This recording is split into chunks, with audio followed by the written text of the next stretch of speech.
जय मसीह की। आइए हम लोग आगे की आराधना में चलते हैं और फिर हम परमेश्वर के वचनों को सुनेंगे, इस गीत को गाएंगे और परमेश्वर की आराधना करेंगे।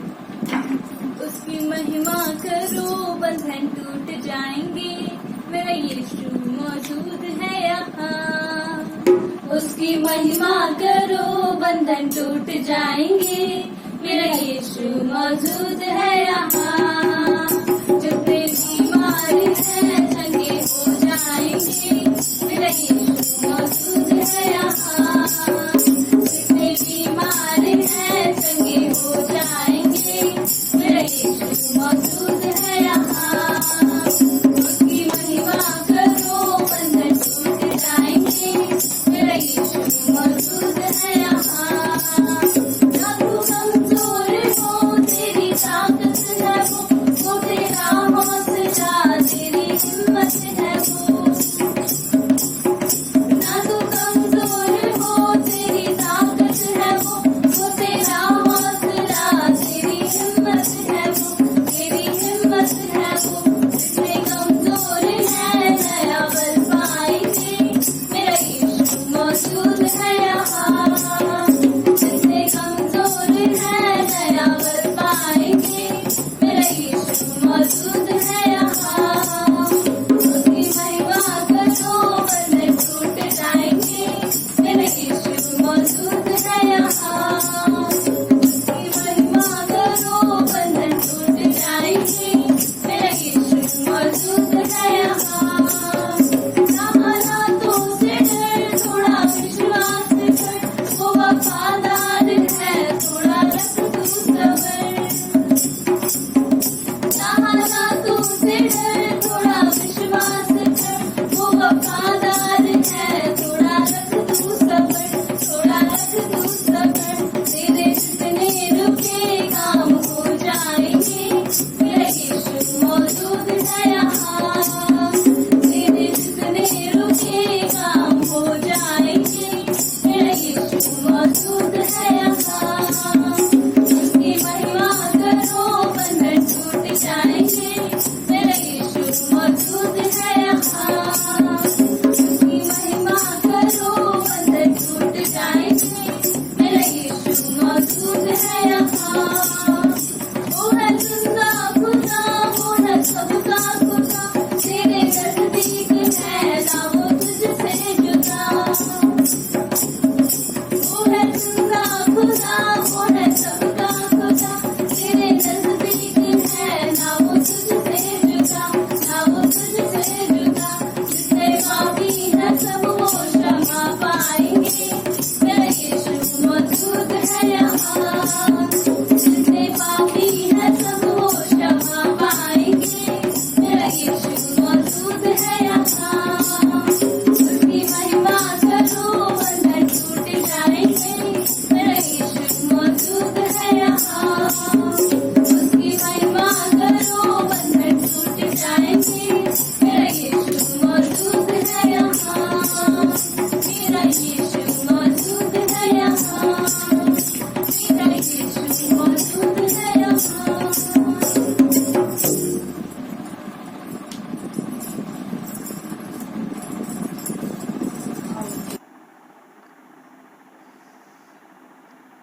सबको जय मसीह की। आज फादर्स डे है। फादर डे की शुभकामनाएं आप सबको। और हमारा परमेश्वर पिता जो हम सबसे प्रेम करता है और वो हमें हमेशा संभालता है, हमेशा संभाल के रखता है। हम उसकी अगुवाई को प्राप्त करते हैं, हम उसके प्रेम को जान पाते हैं। तो वो पिता है और अपने बच्चों की देखभाल करता है। तो इस फादर्स डे के अवसर पर आप सबको शुभकामनाएं। और अभी एक संदेश है और उस संदेश को हम सुनेंगे। राजेश भाई हैं हमारे बीच में और हम उनके द्वारा एक संदेश सुनेंगे और परमेश्वर उनके द्वारा बातें करेगा। तो आइए हम लोग उनका स्वागत करते हैं और हम उनसे संदेश सुनते हैं। ठीक है, चलिए प्रार्थना करेंगे, फिर हम उनको बुलाएंगे।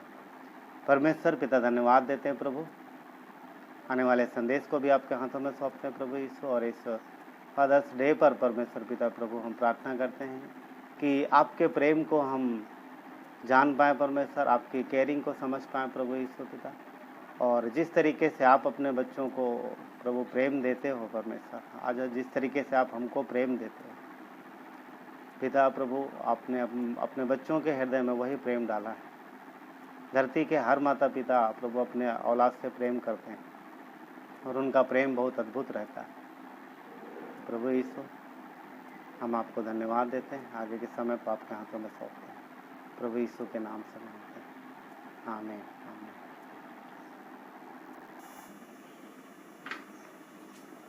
सभी को जय मसीह की। जैसा कि आप परमेश्वर सभी जानते हैं कि परमेश्वर के बारे में हर कोई जानता है। परमेश्वर कौन है, कैसे है। आज हम जानेंगे परमेश्वर को और भी अच्छे तरीके से। एक छोटी सी कोशिश है परमेश्वर के बारे में जानने की, समझने की। परमेश्वर किसे कहते हैं, परमेश्वर में क्या क्या गुण होने चाहिए, परमेश्वर कहाँ रहते हैं, परमेश्वर कौन है, परमेश्वर कहाँ से आते हैं।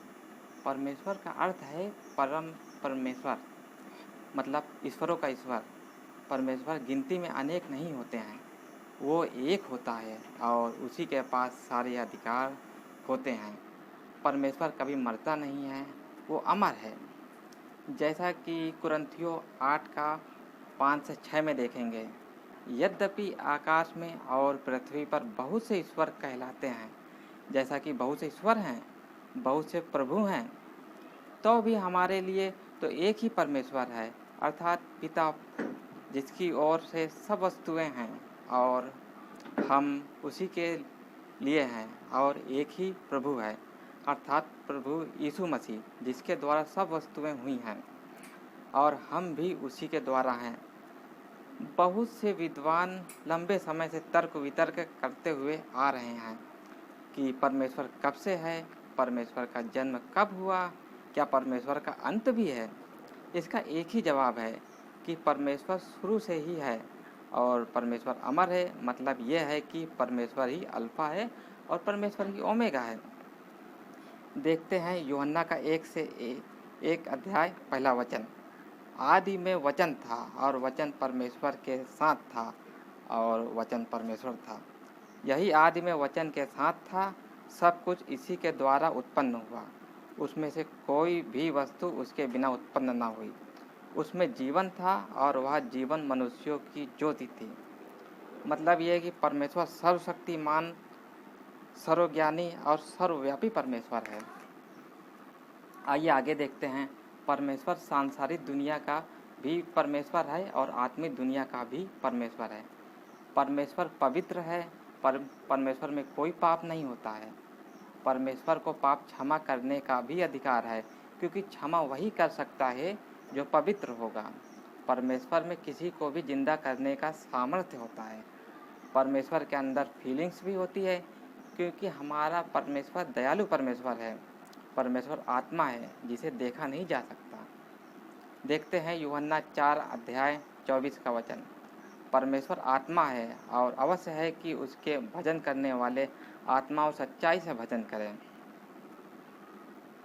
प्रभु जब तक ना चाहे अपने आप को नहीं दिखा सकता। अगर हम दर्शन भी देखते हैं आत्मिक दुनिया का, तो वह आत्मा में देखते हैं। शरीर में होकर देखना नामुमकिन है। मूसा ने भी परमेश्वर को उसके पीछे से देखा। आइए आगे देखते हैं। परमेश्वर हमें अपने बारे में बताता है, लेकिन वह उससे भी आगे जाता है। वह अपने साथ हमारे रिश्ते का स्वागत करता है, ताकि हम व्यक्तिगत रूप से उसे जान सकें। हम केवल उसके बारे में ही नहीं, बल्कि उसे घनिष्ठ रूप से जान सकते हैं। यहोवा यूँ कहता है, यिर्मयाह 9:23-24 में, बुद्धिमान अपनी बुद्धि पर घमंड ना करें, ना वीर अपनी वीरता पर, ना धनी अपने धन पर घमंड करें, परंतु जो घमंड करे वह इसी बात पर घमंड करे कि वह मुझे जानता और समझता है कि मैं ही वह यहोवा हूँ, जो पृथ्वी पर करुणा, न्याय और धर्म के काम करता हूँ, क्योंकि मैं इन्हीं बातों से प्रसन्न रहता हूँ। वह हमारा स्वागत करता है। आगे देखते हैं। परमेश्वर हमें अपने साथ बात करने के लिए आमंत्रित करता है ताकि हम उससे अपने बारे में बात कर सकें। यह ज़रूरी नहीं है कि इस वार्तालाप के लिए हमें बिल्कुल ठीक ठाक होना पड़ेगा कि जब हम विनम्र हों, पवित्र हों, तभी परमेश्वर हमसे बात करें। यह परमेश्वर का प्रेम और स्वभाव है कि वह हमें जैसे हम हैं वैसे ही स्वीकार करता है। भजन संहिता 145 का 18वां वचन देखते हैं। जितने यहोवा को पुकारते हैं अर्थात जितने उसको सच्चाई से पुकारते हैं उन सबों के लिए वह निकट रहता है। आगे देखते हैं, वह सृजनात्मक है, मतलब हम जिस चीज़ की रचना करें या जो कुछ भी हम बनाते हैं वह यह तो मौजूदा सामग्री से बनाते हैं या फिर पूर्व विचारों द्वारा बनाते हैं। परमेश्वर में न सिर्फ इस पूरे ब्रह्मांड की रचना करने की और सिर्फ बोलने मात्र से जीवन की शुरुआत करने की क्षमता है, परंतु वर्तमान की समस्याओं का समाधान करने की भी क्षमता वह रखता है। परमेश्वर हमारे लिए सृजनात्मक है। परमेश्वर चाहता है कि हम उसके बल सामर्थ्य से परिचित हों और उस पर निर्भर करें। वचन देखते हैं, भजन संहिता 147 का 5वां वचन।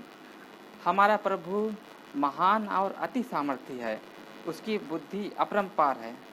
आगे का वचन देखते हैं, भजन संहिता 121 का 1 और 2। मैं अपनी आंखें पर्वतों की ओर लगाऊंगा, मुझे सहायता कहाँ से मिलेगी? मुझे सहायता यहोवा की ओर से मिलती है जो आकाश और पृथ्वी का करता है। वह क्षमा करने वाला भी है। हम पाप करते हैं, हम अपने कार्य परमेश्वर के बताए तरीके से ना करके अपने तरीके से करते हैं। वह यह देखता है और जानता है कि परमेश्वर इस तरह के पाप को नज़रअंदाज नहीं कर सकता, बल्कि मनुष्य के पाप के लिए न्याय तथा अपराधी ठहराता है। ऐसा होने पर भी परमेश्वर क्षमा करने वाला है और जिस क्षण हम उसके साथ एक रिश्ता बनाते हैं वह हमें क्षमा कर देता है। यीशु मसीह परमेश्वर के पुत्र ने सलीब पर मरकर हमारे पापों का मूल्य चुकाया। वह मरकर भी जीवित हुआ और हमें क्षमा प्रदान की।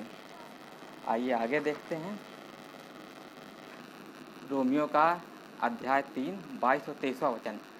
अर्थात परमेश्वर की वह धार्मिकता जो यीशु मसीह पर विश्वास करने से सब विश्वास करने वालों के लिए है, क्योंकि कुछ भेद नहीं है। उसे परमेश्वर ने उसके लहू के कारण एक ऐसा प्रायश्चित ठहराया जो विश्वास करने से कार्यकारिणी होता है कि जो पाप पहले किए गए और जिन पर परमेश्वर ने अपनी सहनशीलता के कारण ध्यान नहीं दिया, उनके विषय में वह अपनी धार्मिकता प्रकट करे। आगे कहते हैं, वह ईमानदार और सच्चा है, एक मनुष्य की भांति जो औरों को अपने विचार और भावनाएं जानने देता है। परमेश्वर स्पष्ट रूप से अपने बारे में बताता है। संभवतः एक अंतर जरूर है, परमेश्वर हमेशा से ईमानदार होता है। वह सब कुछ जो वो अपने बारे में हमें बताता है या हमारे बारे में कहता है वह विश्वसनीय जानकारी होती है। हमारे विचारों, भावनाओं और अनुभूतियों, धारणाओं से भी सच्चा है। परमेश्वर जो भी कहता है वह सटीक और सच्चाई से पूर्ण होता है। उसे हम उसका कहा शब्द मानकर उस पर विश्वास कर सकते हैं। वचन देखते हैं, भजन संहिता 119 अध्याय 130 और 105। तेरी बातों के खुलने से प्रकाश होता है, उससे भोले लोग समझ प्राप्त करते हैं। तेरा वचन में मेरे पाँव के लिए दीपक और मेरे मार्ग के लिए उजियारा है।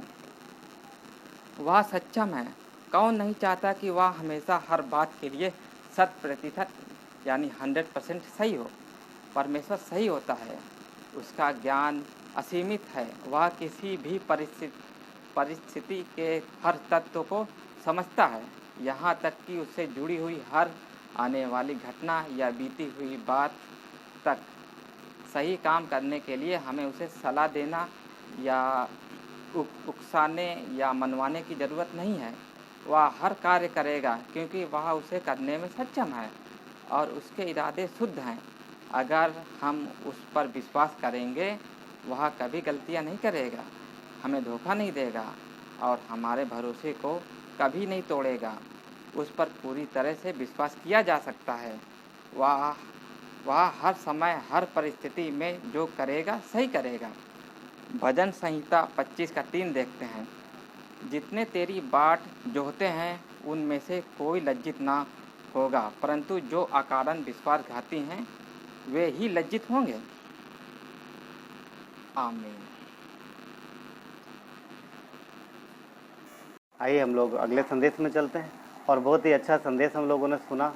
परमेश्वर की महिमा हो इस संदेश के द्वारा, और भाई को प्रभु और बढ़ाए और अपनी महिमा ले। तो हम लोग आज जो संदेश है उसका टॉपिक है दरवाज़ा खोलो, यानी डोर खोलो, द्वार खोलो। वचन पढ़ेंगे मत्ती का 7वां अध्याय वचन 7 और 8। यहाँ पर इस प्रकार लिखा है, हम पढ़ते हैं। वचन मत्ती का 7 कहता है, मांगोगे तो तुम्हें दिया जाएगा, और ढूंढोगे तो तुम पाओगे, खटखटाओगे तो तुम्हारे लिए खोला जाएगा। वचन 8, क्योंकि जो कोई मांगता है उसे मिलता है, और जो ढूंढता है वो पाता है, और जो खटखटाता है उसके लिए खोला जाएगा। तो यहाँ पर परमेश्वर दरवाज़ा खोलने की बात करता है। ठीक है, यहाँ दरवाज़ा खोलने की बात करता है परमेश्वर। और हम देखते हैं यहाँ पर कि जब हम परमेश्वर से कुछ कहते हैं, प्रार्थना करते रहते हैं कंटिन्यू लगातार, तो परमेश्वर हमारे लिए बंद दरवाज़ों को खोल देता है ना, बंद दरवाज़ों को खोल देता है। एक वचन और देख लेते हैं, प्रकाशित वाक्य का 3रा अध्याय, प्रकाशित वाक्य का 3रा अध्याय, और वचन हम लोग देखेंगे यहाँ पर 20। एक्चुअली लौदीकिया की कलीसिया के विषय में परमेश्वर यहाँ पर ये वचन कहता है, परंतु वचन 20 पढ़ते हैं। यहाँ पर इस प्रकार लिखा है, देख मैं द्वार पर खड़ा खटखटाता हूँ, यदि कोई मेरा शब्द सुनकर द्वार खोलेगा तो मैं उसके पास भीतर आकर उसके साथ भोजन करूँगा, और वो मेरे साथ भोजन करेगा। यहाँ पर एक साफ बात है, पता है क्या? मत्ती 7 में हम देखते हैं कि वो कहता है कि खटखटाओ तो खोला जाएगा, और यहाँ पर परमेश्वर प्रभु यीशु मसीह स्वयं कहते हैं कि मैं खटखटा रहा हूँ। आप समझ पा रहे हैं मीनिंग क्या है? वहाँ पर हमें खटखटाने के लिए बोला गया है, और यहाँ पर परमेश्वर स्वयं खटखटा रहा है। वहाँ हम परमेश्वर का दरवाज़ा खटखटाते हैं, यहाँ वो हमारा दरवाज़ा खटखटा रहा है। दो अलग अलग बातें हैं। दो अलग अलग बातें। मत्ती 7 में परमेश्वर ने बोला है कि खटखटाओ, परमेश्वर का दरवाज़ा खटखटाओ। हम खटखटाते रहते हैं, प्रार्थना करते रहते हैं, प्रभु हमें ये अपनी ज़रूरतों को बताते रहते हैं, और परमेश्वर से सामर्थ्य प्राप्त करते हैं। ओके। और प्रकाशित वाक्य में हम देखते हैं कितना अद्भुत बात है कि परमेश्वर प्रकाशित वाक्य में कहता है कि मैं तुम्हारा दरवाज़ा खटखटा रहा हूँ। अमेजिंग, अद्भुत बात है कि परमेश्वर हमारे दरवाजे पे खड़ा है, आपके दरवाजे पे खड़ा है, वो खटखटा रहा है कि दरवाज़ा खोलो, मुझे भीतर आना है भोजन प्राप्त करने, भोजन ग्रहण करने। अमेजिंग ना, अद्भुत बात है। परमेश्वर हमारा दरवाज़ा खटखटा रहा है, परमेश्वर अंदर आना चाहता है। पता है आदन के बगीचे में भी क्या हो रहा था? पाप के बाद परमेश्वर ने दरवाज़ा खटखटाया, आदम तू कहाँ है? और वो छिप गया परमेश्वर से, और उसे पुकारा गया। आज परमेश्वर हर एक का दरवाज़ा खटखटा रहा है, और हर एक से कहता दरवाज़ा खोलो, मुझे अंदर आना, दरवाज़ा खोलो। और जो दरवाज़ा खोलेगा परमेश्वर उसके पास आके बैठेगा, उसके साथ बातें करेगा, उसके साथ भोजन करेगा। अद्भुत बात। परमेश्वर कहता दरवाज़ा खोलो, राइट। मत्ती 7 में परमेश्वर का वचन कहता है कि जो खटखटाएगा उसके लिए खोला जाएगा। प्रभु यीशु मसीह कहता है कि द्वारपाल जो है, चरवाहा जो है, वो जब जाता है अपनी भेड़ों को लेने के लिए, तो द्वारपाल जो है वो दरवाज़ा खोल देता है उसके लिए। क्योंकि द्वारपाल जानता है चरवाहा कौन है, वो खोल देता है। क्यों? क्योंकि वो पहचानता है परमेश्वर हमारे और आपके हृदय को खटखटा रहा है और कह रहा है, क्या तुम मेरे लिए दरवाज़ा खोलोगे कि मैं आऊँ, तुम्हारे साथ बैठूँ, तुमसे बातें करूँ, तुम्हारे साथ थोड़ा समय बिताऊँ? वो परमेश्वर की इच्छा है। आदम तो कहाँ है? मुझे तुझसे बात करनी है। तूने कुछ गलत किया है, तुझे पता नहीं तूने क्या किया है। तेरे पास शायद उसका हल नहीं है, परंतु मेरे पास है। आदम तो किधर है? मेरे पास है उसका हल। परमेश्वर आवाज़ दे रहा है, परमेश्वर खटखटा रहा है। आज भी परमेश्वर खटखटा रहा है। तब से लेके आज तक परमेश्वर हर एक व्यक्ति, हर एक मनुष्य के हृदय को खटखटा रहा है। कौन उसके लिए दरवाज़ा खोलेगा? कौन उसके लिए दरवाज़ा खोलेगा? हम जब प्रार्थनाएं करते हैं और बोलते हैं, कोई किसी अगर संकट में फंसे होते हैं, हाँ, तो हम बोलते हैं, प्रभु प्लीज़ दरवाज़ा ओपन करो, परमेश्वर दरवाज़ा ओपन करो।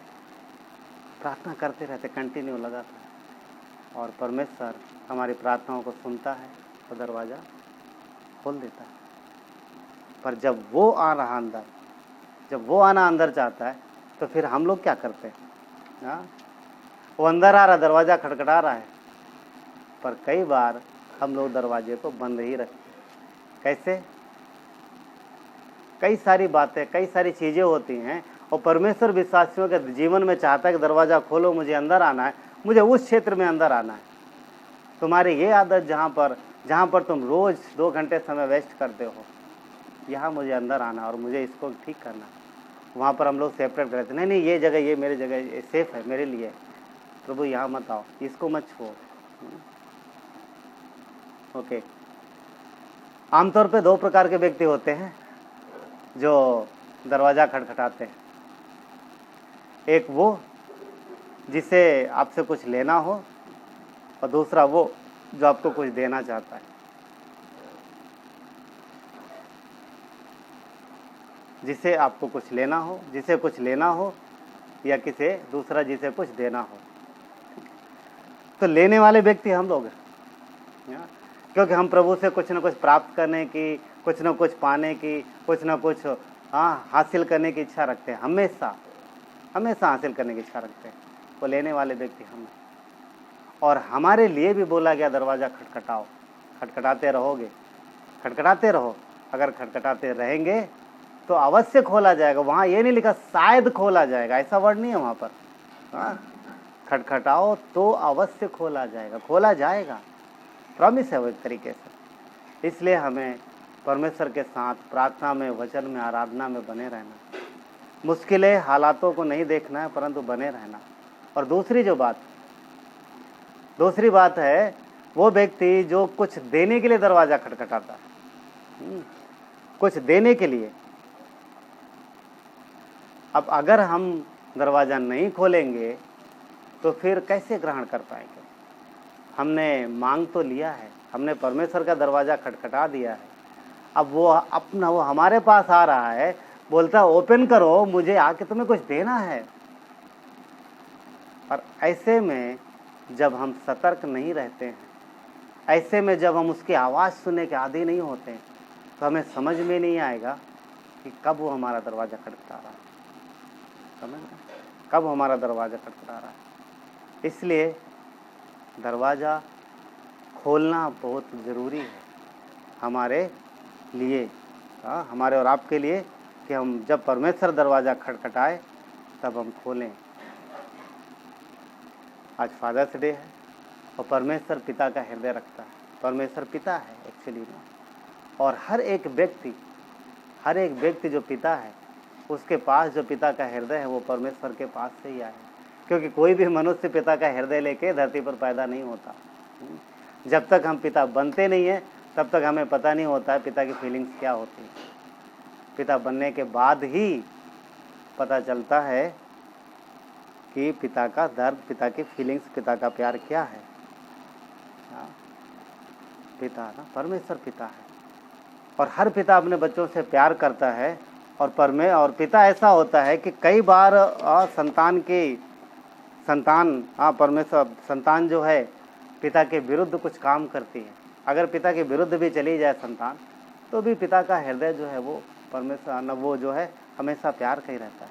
तो परमेश्वर का हृदय भी ऐसा ही है ना, परमेश्वर ऐसा ही है, क्योंकि हम संतान हैं उसकी, और अक्सर हम लोग उसके विरुद्ध हो जाते हैं, कई बार उसकी इच्छा के बाहर चले जाते हैं, पर फिर भी परमेश्वर का प्रेम कभी भी कम नहीं होता, वो हमसे वैसे प्रेम करता है। लूका 15 में यदि हम देखें तो वहाँ पर उड़ाऊ पुत्र की कहानी है, आप सबने पढ़ा, मैं जानता हूँ आप सबने पढ़ा है। और वहाँ पर देखते हैं कि पिता है और 2 बेटे हैं, और छोटा बेटा जो है अपने पिता से अपना अधिकार मांगता है। छोटा बेटा अपने पिता से अपना अधिकार मांगता है। अधिकार मीन्स क्या, उसकी प्रॉपर्टी में अपना हिस्सा मांगता है, बोलता है मेरा हिस्सा मुझे दे, लूका 15 में। और वहाँ पर वचन कहता है कि पिता जो है बेटे को उसका हिस्सा बांट के दे देता है। 12 में, हाँ वचन 12 में उसने बोला कि उसमें से छोटे बेटे ने पिता से कहा, हे पिता, संपत्ति में से जो भाग मेरा हो वो मुझे दे दीजिए। और 12 में ही थोड़ा सा आगे कॉमा लगा है, बीच में ब्रेक है, पर उसके आगे लिखा है उसने उसको संपत्ति बांट दी। क्या लगता है, पिता ने प्रसन्नता से संपत्ति बांट दी। पिता को बहुत खुशी हुई कि हाँ बेटे ने हिस्सा मांग लिया, आजा बेटा आजा, मैं तुझे बांट देता हूँ। क्या पिता को प्रसन्नता हुई? नहीं। ये एक जो मांग थी वो पिता के इच्छा के विरुद्ध थी। पिता की ये इच्छा नहीं थी कि बेटा उससे अलग हो और बेटा अपना हिस्सा बांट ले और वो निकल जाए, वो चला जाए। ये पिता की इच्छा नहीं थी। ये बात पिता की इच्छा के खिलाफ हुई है। इसके बावजूद भी हम देखते हैं कि पिता ने वो प्रॉपर्टी जो है बांट दी है। वचन 13 कहता है, कुछ दिन ना बीते थे कि छोटा पुत्र सब कुछ इकट्ठा करके दूर देश को चला गया और वहाँ कुकर्म में अपनी संपत्ति उड़ा दी। देख रहे हैं, छोटा बेटा थोड़े दिन बाद ही जब उसको मिल गया, उसने सब बेच के इकट्ठा किया और पिता से अलग होके चला गया। देख रहे हैं, मैं सोच रहा था कि कौन इस बच्चे को ऐसा सिखा रहा है, कौन इस बच्चे को सम्मति दे रहा है, क्योंकि कौन बाप चाहेगा, कौन पिता चाहेगा कि उसका पुत्र उससे दूर हो जाए। कौन पिता चाहेगा उसका पुत्र उससे दूर हो जाए। इसने पिता का दरवाज़ा खटखटाया है, मुझे मेरा हिस्सा चाहिए, मुझे मेरा भाग चाहिए। ये पिता की इच्छा के विरुद्ध है, परंतु पिता का प्रेम देखिए कि उसने जो मांगा पिता ने उसे दे दिया। और 13 में क्या कहता है कि सब कुछ इकट्ठा करके वो दूर देश चला गया और वहाँ जा करके उसने अपनी संपत्ति, अपनी जो धन दौलत थी वो कुकर्म में उड़ा दी। सब उड़ा दी कुकर्म में। कौन सोचो, पिता की इच्छा नहीं था, पिता के विरुद्ध ये गया है, पिता के विरुद्ध गया। कितना दुख हुआ होगा, कितना तकलीफ हुई होगी पिता को, क्योंकि बेटा उससे दूर जा रहा है। कोई पिता नहीं चाहता कि उसका बच्चा उससे दूर चला जाए। हाँ, कोई पिता नहीं चाहता, तो परमेश्वर कैसे चाहेगा, फिर ये पिता कैसे चाहेगा। कौन दिया इसको सलाह, किसने सिखाया। हाँ, एक बात ध्यान रहे, पिता से संतान अलग हो जाए ये पिता तो नहीं चाहता, फिर कौन, किसकी इच्छा है, कौन चाहता है कि दोनों अलग हो जाएं। एक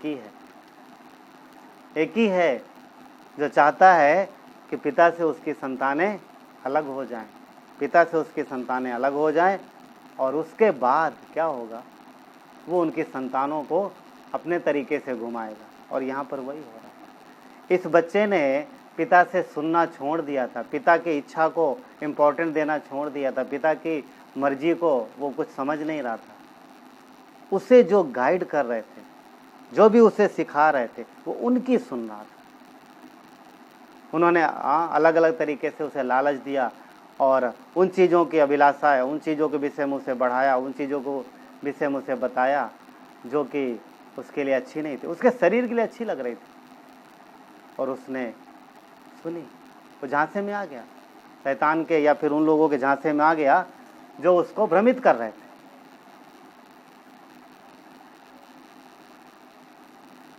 क्या हुआ? हम सब जानते हैं, इस कहानी का अंत जानते हैं। जब सब कुछ खत्म हो गया तो कोई नहीं है उसके साथ। मैं समझ रहा शायद उसका बैकग्राउंड जो दोस्त होंगे उन्होंने उसे बहकाया हो और साथ में वो भी आए होंगे, चल भाई तेरे पास बहुत प्रॉपर्टी है, तेरे पास बहुत धन दौलत, अब हम तेरे सच्चे दोस्त हैं, तेरे अच्छे मित्र हैं और हम तेरा साथ कभी नहीं छोड़ेंगे, चल हम भी तेरे साथ चलते हैं। जब तक धन था, जब दौलत था, तब तक उसके साथ थे। सब ने साथ में मिल के उसकी दौलत का आनंद उठाया। और अब जब सब खत्म हो गया है, पैसा खत्म, दोस्त गायब, कोई नहीं उधर साथ में, सब खत्म, सब फिनिश, उड़ गए, हवा के जैसे गायब हो गए, हवा का झोंका है और गायब। उस बच्चे को वो दोस्त पता कैसे लग रहा है? जब उसके पास प्रॉपर्टी थी, गर्मी में ठंडे हवा के झोंके के जैसा तब तक लगे जब तक उसके पास सब कुछ था। और बाद में जब तपिश आई, जब गर्मी आई, कहने का मतलब जब बाद में जब सब खत्म हो गया, तकलीफ आई, कोई नहीं है उसके साथ, कोई नहीं है, सब चले गए, सब भाग गए।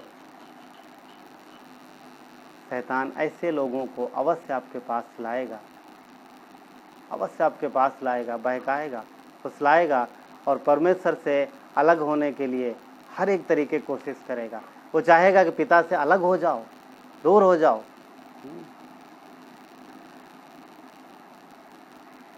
खास तौर पर यहाँ पर देखा जाता है, बेटा छोटा है, उम्र तो नहीं है, कितनी उम्र है, परंतु अनुमान लगा लो शायद जितनी भी हो, पर अगर आजकल के नौजवान ये नौजवान बड़ा लड़का है और इसको बड़ी आसानी से शैतान ने बहका दिया शरीर की अभिलाषाओं के लेकर। यदि आप नौजवान हो तो आपको सतर्क रहने की ज़रूरत है। आपको किससे सतर्क रहने की ज़रूरत? आपके आसपास के दोस्तों से, जो आपका फ्रेंड सर्कल है, जो आपके दोस्त हैं। देखो आपको किस तरफ बढ़ा रहे हैं, किन चीज़ों की तरफ वो बढ़ावा दे रहे हैं, किन चीज़ों की तरफ वो आपको ले जा रहे हैं, क्या आपको दे रहे हैं, वो ध्यान रखो और बहुत सतर्क रहने की ज़रूरत। परमेश्वर के बच्चे को, परमेश्वर की संतान को शैतान अवश्य बहकाएगा, इसलिए आपको सतर्क रहने की ज़रूरत है।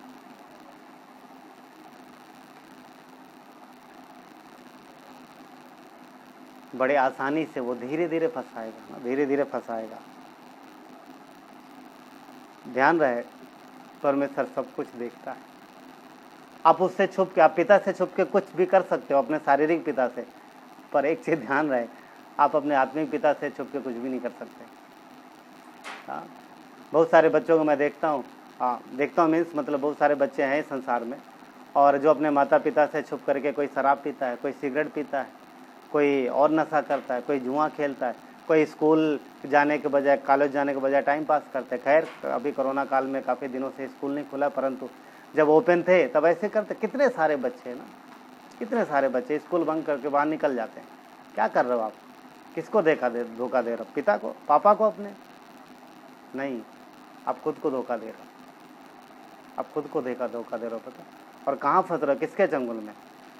एक ही है जो फाड़ खाने के लिए तैयार है, आप उसके चंगुल में फंस रहे हो। और जो दोस्त आपको लेके जा रहे हैं ना, आपके दोस्त नहीं हो, आपके दुश्मन है। शायद अच्छा नहीं लग रहा हो आपको, पर सच्चाई यही है। परमेश्वर देख रहा, आप उससे छुप के कुछ नहीं कर सकते।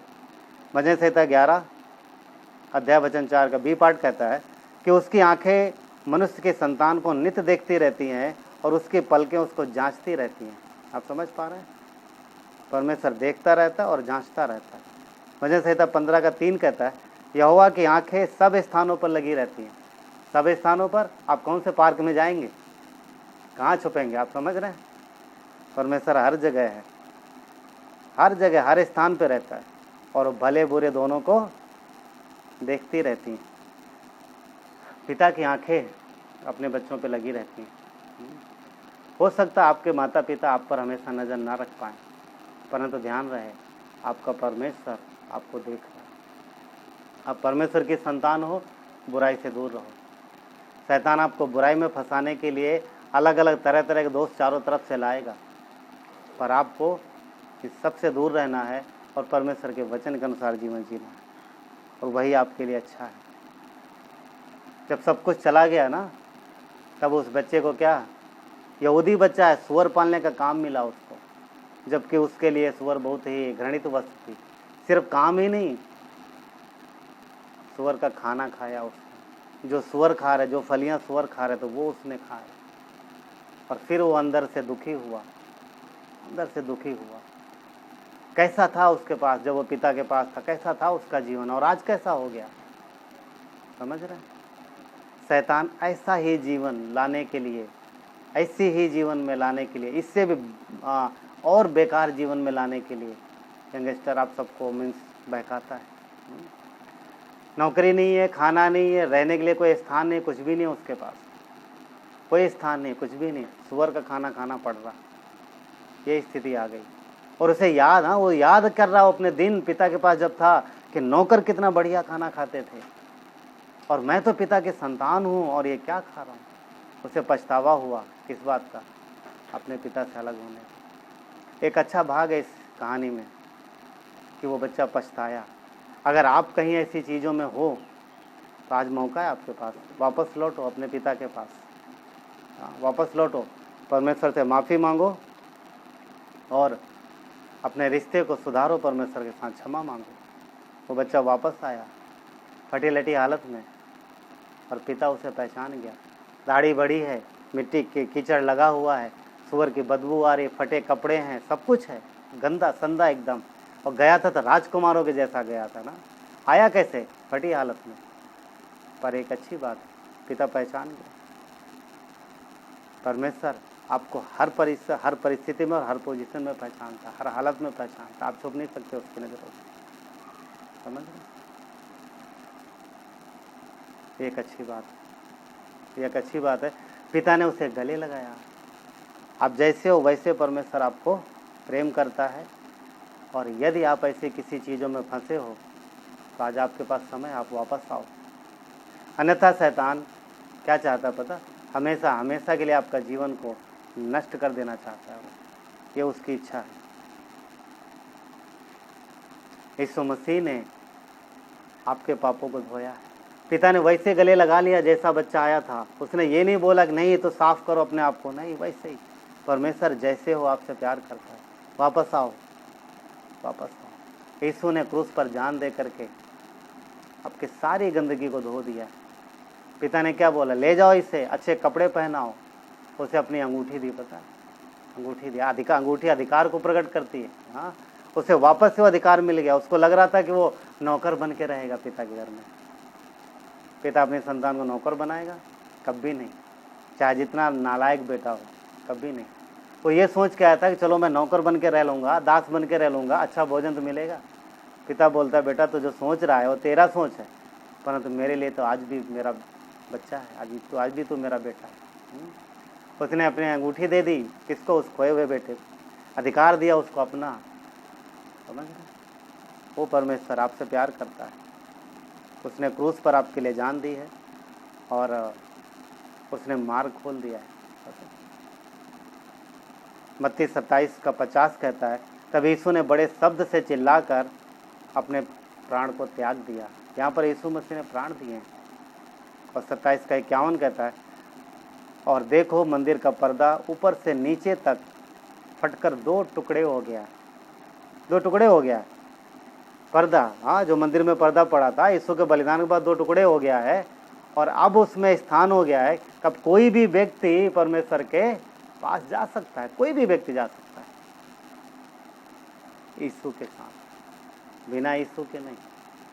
पुत्र को लेकर ही हम जा सकते हैं परमेश्वर के पास, बगैर पुत्र के नहीं, क्योंकि वो मरा है, वो मरा है। परमेश्वर ने जो दरवाज़ा बंद था, जो आदम के पाप के बाद दरवाज़ा बंद हो गया, परमेश्वर ने वो दरवाज़ा खोल दिया है। अब हम कभी भी जा सकते हैं मसीह यीशु के बलिदान के द्वारा। तो परमेश्वर बंद दरवाज़ों को खोलता है। आदम ने गलती की शैतान के बहकावे में आकर के, और शैतान ने उसके जीवन को, मनुष्य के जीवन को कितना कष्टदायक, कितना तकलीफदायक बना दिया। और सारे रास्ते उसके लिए बंद कर दिए।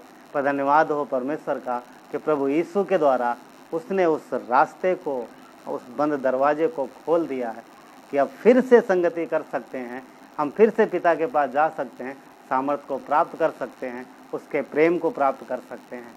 वो परमेश्वर है, और हम जब भी उसके पास जाएंगे हम उसकी आवाज़ को सुन सकते हैं, उसकी योजना को अपने जीवन में जो वो जान सकते हैं। और जब हम उसके पद चिन्हों पे चलते हैं, उसके कहे अनुसार चलते हैं, तो अपने जीवन में परमेश्वर की उपस्थिति और परमेश्वर की योजना को पूर्ण होते हुए देख सकते हैं। पुराने नियम में परमेश्वर अपने नबियों के द्वारा बात करता था। पुराने नियम में परमेश्वर अपने नबियों के द्वारा बात करता था। बाइबल में नीनवे नगर जो है बहुत दुष्ट नगर बताया गया। वहाँ के निवासी जो बहुत खतरनाक होते थे, वो दुश्मनों पर हमला करते थे और उनको जीत लेते थे और उनको पकड़ के लाते थे और उनको यातनाएं देते थे, सज़ा देते थे। और यहाँ तक कि बताते हैं कि वो मनुष्यों की खाल को निकाल करके अपने शहरपनाह के चारों तरफ लगाते थे। वो इस बात को दिखाते हैं कि देखो हम कितने खतरनाक लोग हैं, कितने खतरनाक लोग हैं। और ये शहर, इस शहर का पाप बहुत बढ़ गया है। इस शहर का पाप बहुत बढ़ गया है और इस शहर में इतने पाप होते हैं और इस शहर के लोग इतने खतरनाक हो चुके हैं कि परमेश्वर ने अपने नबी को इस शहर के विषय में कुछ बोला है। हम चलते हैं योना की किताब में। योना की किताब अध्याय 1, यहाँ पर वचन 1 लिखा। परमेश्वर इस प्रकार कहता है इस वचन में, यहोवा का ये वचन अमित्ते के पुत्र योना के पास पहुँचा, उठकर उस बड़े नगर नीनवे को जा और उसके विरुद्ध प्रचार कर, क्योंकि उसकी बुराई मेरी दृष्टि में बढ़ गई।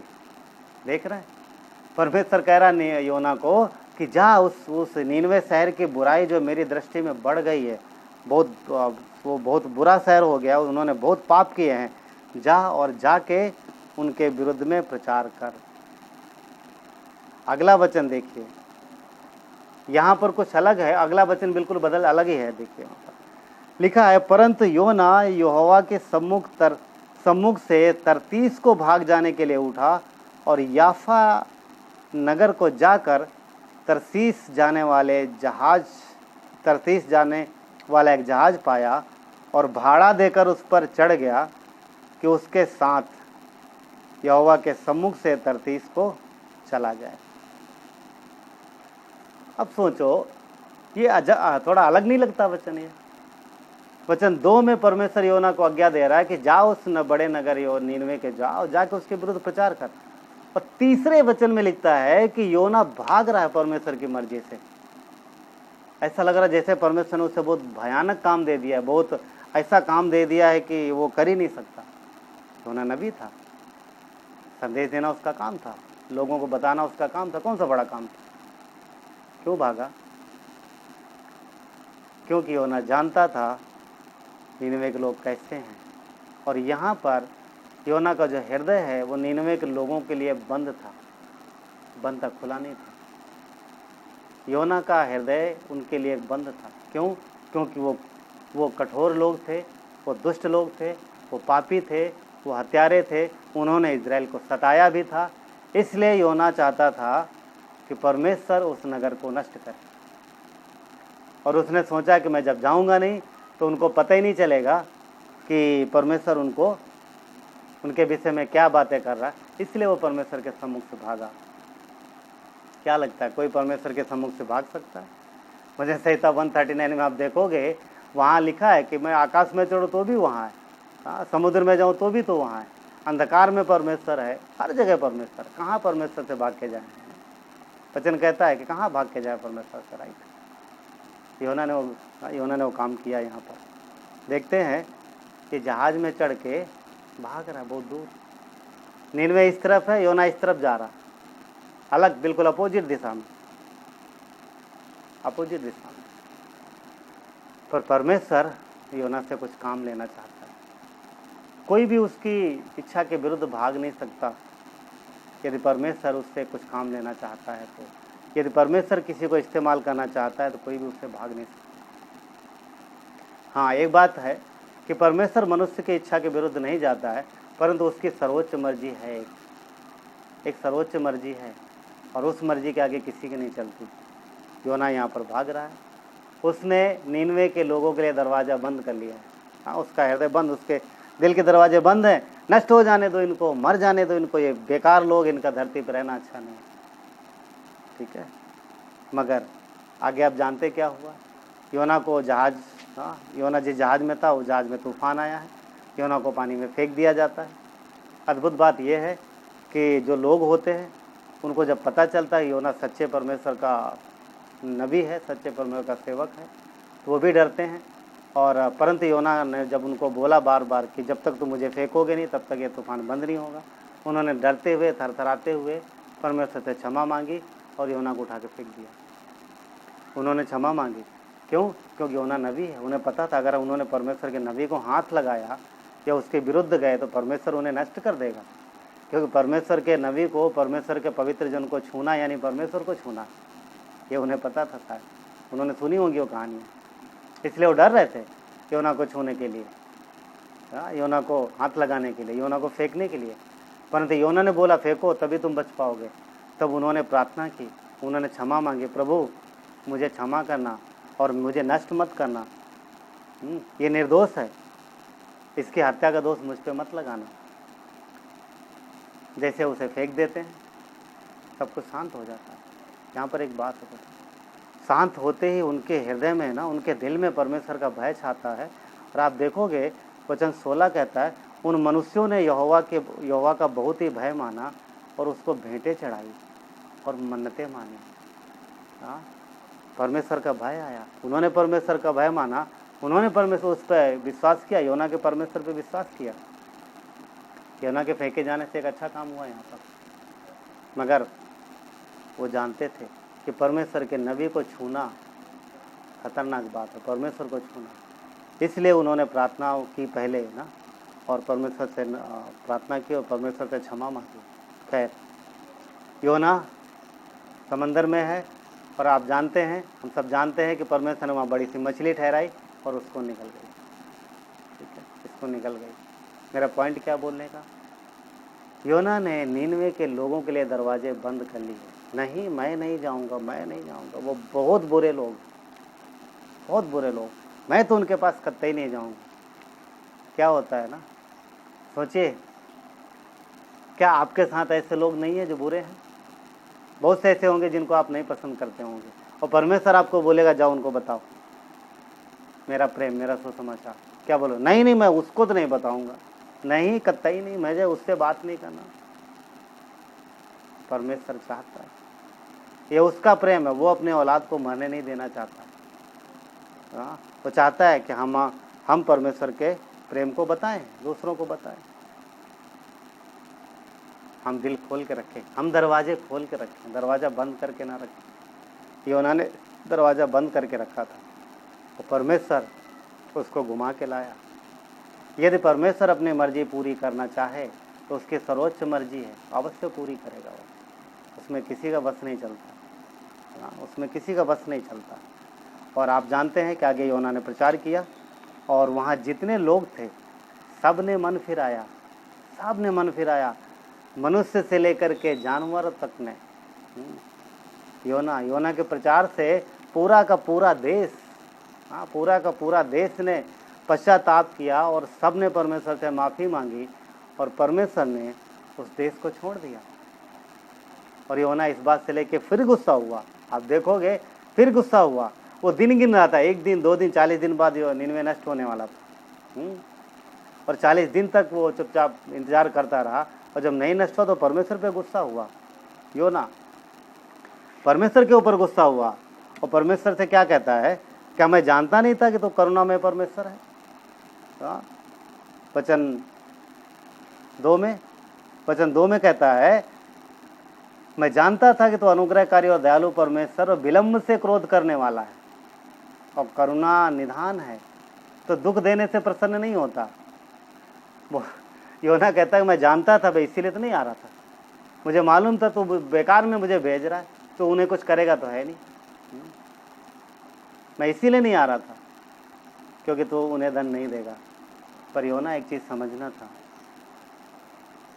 परमेश्वर के लोगों ने, हालांकि वो दुष्ट थे तो परमेश्वर उनसे प्यार करता था, और योना के संदेश प्रचार से पूरा शहर उद्धार पाया, पूरे शहर ने मन फिराया, पश्चाताप किया और वो बच गए। और परमेश्वर ना योना को एक उदाहरण दे करके समझाता है।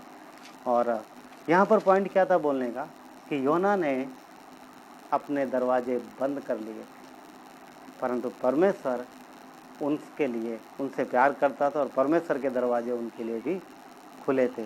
तो हमें जो है लोगों के लिए दरवाजे खोल कर रखना है। उनके स्वभाव के हिसाब से हम उनसे प्रेम ना करें, परंतु परमेश्वर के प्रेम से हम लोगों को प्रेम करें। ये एक अच्छी बात है।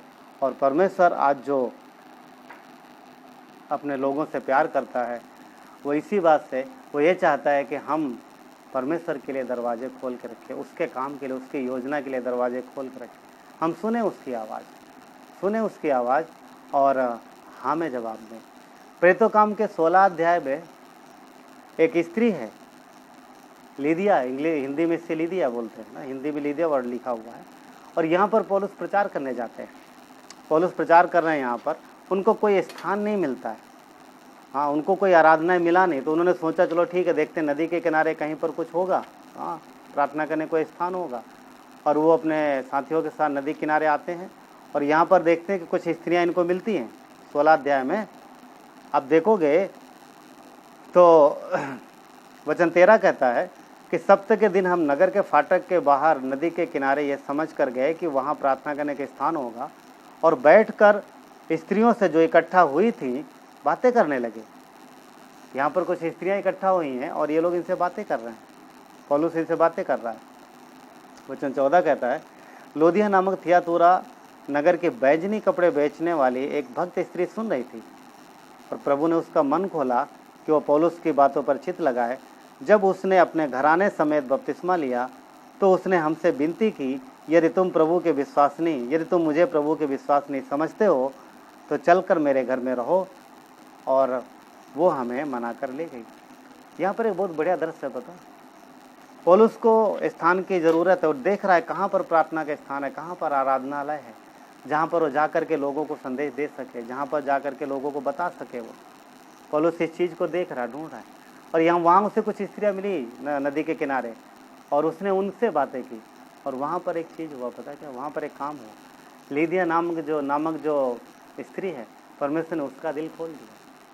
पौलुस का संदेश सुना, उसने उसका दिल खोल दिया परमेश्वर ने, और वो पौलुस के संदेश से प्रभावित हुई। उसने इस परमेश्वर के वचन पर विश्वास किया। अपने घराने समेत जो भी लोग उसके घर में थे उन सब के साथ उसने बपतिस्मा लिया। और इसके बाद वो गई नहीं। इसके बाद वो ये नहीं कि अच्छा पौलुस भाई, हाँ ऐसा नहीं किया उसने, अपने घर गई मगर अकेले नहीं गई। वचन कहता है कि उसने परमेश्वर के दास, परमेश्वर के सेवकों से विनती की, मेरे घर पे रहो। उसने अपना घर खोला, प्रभु ने उसका दिल खोला, उसने अपना घर खोला और वो वहाँ पे रहे। और मैं समझता हूँ कि वहाँ पर पौलुस ने उसके और उसके घराने को और लोगों को बताना शुरू किया, और परमेश्वर का काम, परमेश्वर की कलीसिया बनने लगी। परमेश्वर की कलीसिया वहाँ से शुरू हो गई उस शहर में, और उस स्त्री का घर इस्तेमाल हुआ। ये कितनी बढ़िया बात है। घर उसके रहने के लिए था, अभी तक उसका घर था, अब प्रभु का घर। विश्वासी लोग उसको किस घर से पहचान रहे हैं? उसका घर प्रभु का घर बन गया। और वहाँ पर पौलुस ने लोगों को परमेश्वर के वचन बताना शुरू किया। पौलुस की कलीसिया वहाँ शुरू हो गई। अद्भुत बात। लीदिया का घर परमेश्वर का घर कहलाया। कितनी अच्छी बात है कि यदि हमारी चीज़ें, यदि हमारी वस्तुएं, यदि हमारा घर, हमारी जो भी चीज़ें हम प्रभु के लिए इस्तेमाल करने के लिए दें, कितनी बढ़िया बात है। क्योंकि संसार में वो चीज़ें हैं, आप पर्सनल यूज करते हैं, ठीक है, परंतु उसका अगर उनका इस्तेमाल यदि परमेश्वर के लिए हो तो बहुत अच्छा है। आपका घर है, प्रभु ने आपको दिया है, और यदि आपका घर यदि परमेश्वर के लिए इस्तेमाल होता तो कितनी अच्छी बात। यदि आपकी चीज़ें परमेश्वर के लिए इस्तेमाल होती है ना, कितनी अच्छी बात।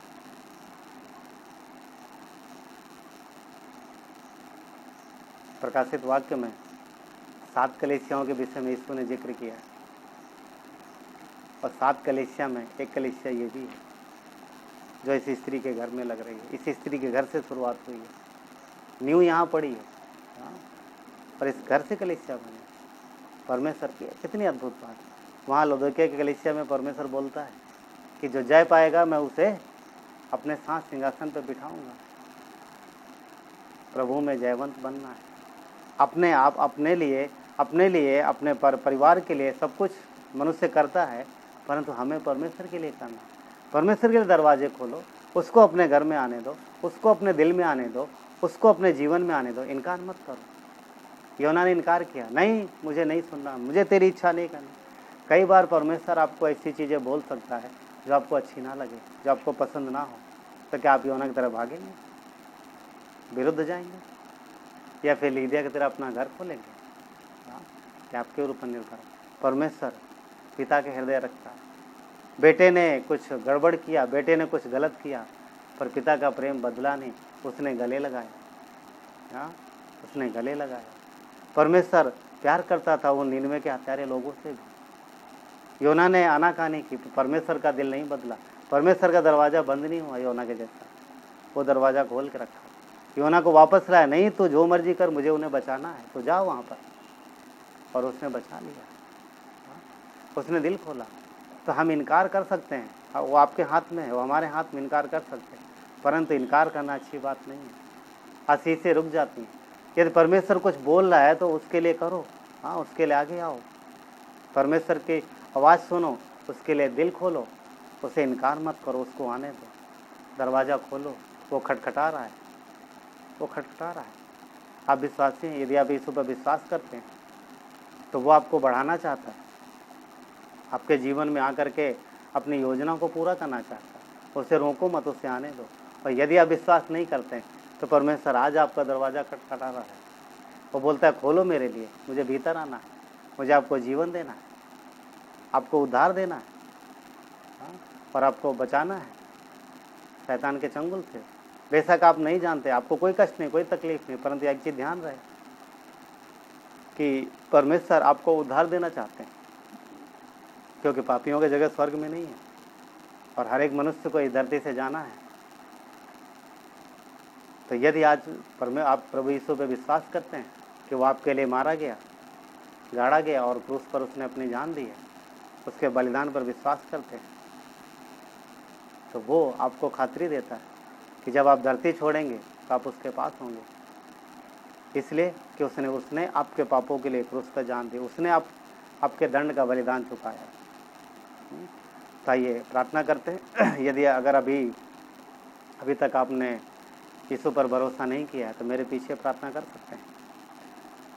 प्यारे पिता परमेश्वर, हम आपको धन्यवाद देते हैं कि आपने प्रभु यीशु को इस धरती पर भेजा है, और वो हमारे पापों के लिए मरा है, उसने अपना बलिदान दिया हमारे सारे पापों के बदले। प्रभु हम आप पे विश्वास करते हैं और अपने पापों को मान लेते हैं।